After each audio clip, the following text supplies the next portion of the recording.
Bonjour à tous. Donc là, je tenais à faire avec vous l'exercice résolu numéro 2, qui est un exercice important. Alors, voilà le système. Donc, on a une masse A qui est suspendue à un fil via une poulie et qui est accrochée à une masse B posée sur une table. On sait qu'il y a du frottement entre la table et la masse B et on vous donne le coefficient de frottement qui vaut 0,25. On vous demande quelle est l'accélération du système, sachant que la masse B fait 2 kg et la masse A fait 3 kg. Alors, si on veut commencer ce genre d'exercice, ce qu'il faut faire, c'est regarder notre système de masse AB et noter toutes les forces qui agissent sur ce système. Donc voilà, je les ai représentées ici en rouge. Donc on a le poids de la masse A, on a le poids de la masse B, on a la réaction du sol qui est la réaction de la table vers le haut et qui est équivalente au poids de B. Et on a les forces de frottement entre la table et la masse B. Alors, on peut calculer chacune de ces forces. Donc, GB, c'est 2 fois 9,81. GA, c'est 3 fois 9,81. R sol, on sait qu'il est égal à GB, donc il vaut 19,62 newtons. Et la force de frottement, je ne sais pas si vous vous souvenez de la formule, mais la force de frottement, c'est mu fois la force avec laquelle on s'applique sur la table, donc mu fois GB, ce qui nous fait 0,25 fois GB. Donc on a ici 4,91. Donc maintenant, je connais toutes mes forces. Maintenant, je vais calculer mon accélération. Alors pour calculer mon accélération, ce qu'il faudrait que je connaisse, c'est la résultante des forces. Alors j'ai calculé ici. Si vous regardez l'ensemble des forces, R sol et GB s'annulent. Donc les deux seules forces qui restent, c'est GA et force de frottement. Alors c'est un peu bizarre parce qu'elles ne sont pas dans la même direction, n'ont pas le même sens, mais ça c'est l'effet de la poulie. Donc la poulie, elle casse un peu la force, mais si vous regardez bien, eh bien c'est bien GA qui s'oppose à force de frottement. Donc ici, je calcule ma force résultante, donc 29,4 moins 4,91, ça nous fait 24,5 newtons.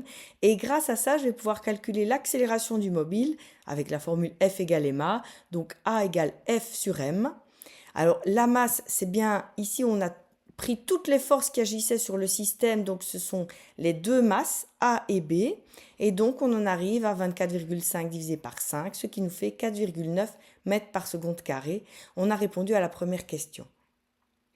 Alors maintenant, la deuxième question, c'est de savoir quelle est la force qui agit dans le fil qu'il y a entre A et B. Alors là, c'est un peu particulier. La force du fil, c'est une force interne, donc il va falloir qu'on ne considère qu'une partie du système. Donc ici, on va regarder uniquement les forces qui agissent sur B. Donc là, on va changer de graphique. Hop. Là, on a notre masse B.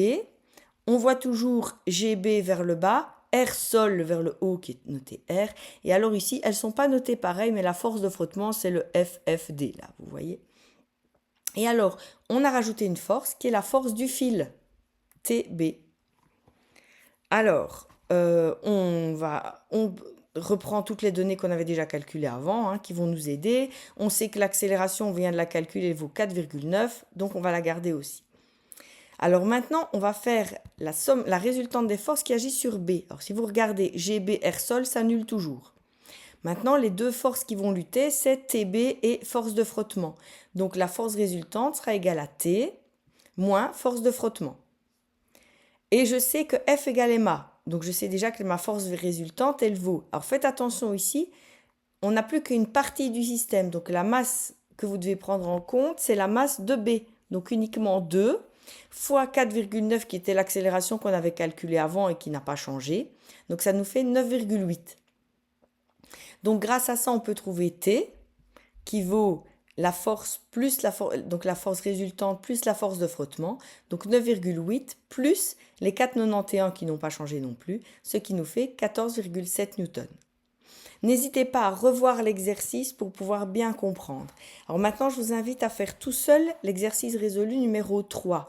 Donc tout est mis dans le cours, mais essayez vraiment de le faire et puis après, vous aurez un devoir. Allez, bon travail!